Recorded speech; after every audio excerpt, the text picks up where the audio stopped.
Hey everybody, it's me, Cal Matthew again.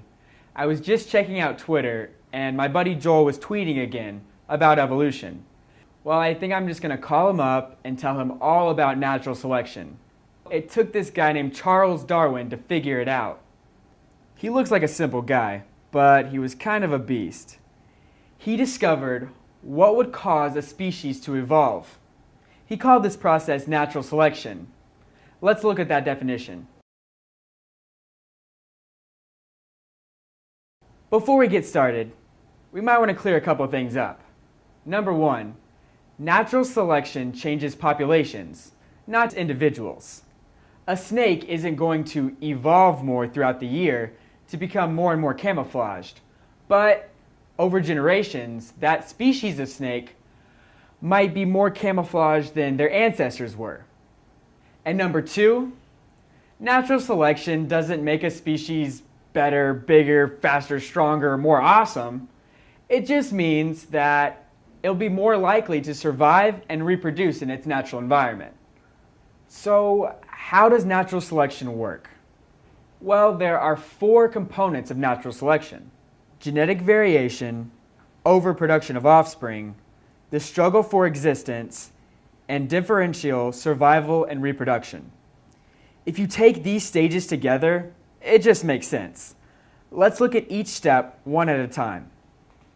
First off, genetic variation. This one's easy.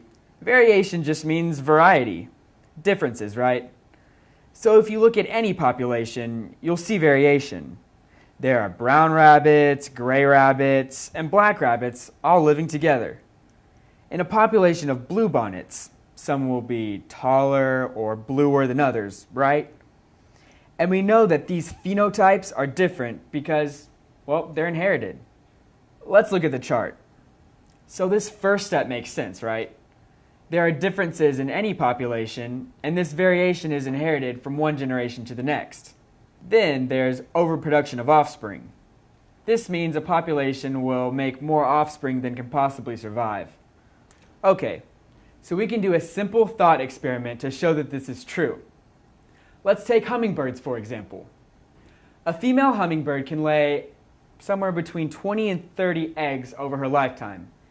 If she lays 7 eggs in the spring, and each of her kids grows up and lays 7 eggs, how many will there be in the ecosystem?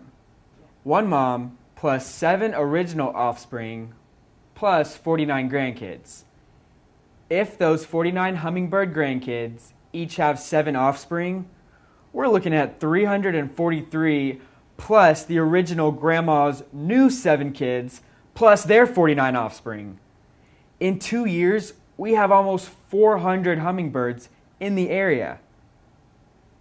Next year, there will be over 3,000 offsprings from that one original female hummingbird. That's crazy. Even if there was only 3 eggs per generation, there would still be just way too many offspring. And this is going to happen with any population. Roses, roaches, rhinos, pecan trees, even the bacteria living in your mouth. Overproduction of offspring, check. This will naturally lead to step 3 of natural selection, the struggle for existence. Think about it. With all these individuals being born, there's only so much resources in the area. There's a finite supply of resources to go around. There's only so much food, so much water, so much space. This obviously means that there will be a competition for these finite resources. Those hummingbirds are going to have to compete against their very own cousins for food and water. All the hummingbirds in the environment will struggle for space for their nests. Plus, you better be quicker than the guy next to you if a predator comes snooping around. This stage of natural selection is another no-brainer. Competition for resources? Check. Well, this struggle is going to naturally cause the next stage of natural selection: the difference between survival and reproduction. Nature's not fair. If a baby lion is born with tiny little back legs, chances are it probably won't make it. And say a bluebonnet puts its roots out too slow, Well, I don't think it stands a chance. Only a few individuals will be successful at living and reproducing. Only individuals born with favorable traits will outcompete and out-reproduce against all the other individuals. This is obvious, right? If lizard number 1 is slightly more camouflaged than lizard number 2, then he'll live and reproduce before his buddy. Then his offspring will outcompete other individuals. After some generations go by, the entire population will all have that camouflage trait. That's it. That's natural selection. Well, that does it for me this time. Until next time, it's Kellen Matthews saying, stay safe out there. It's a dog-eat-dog world. Adios.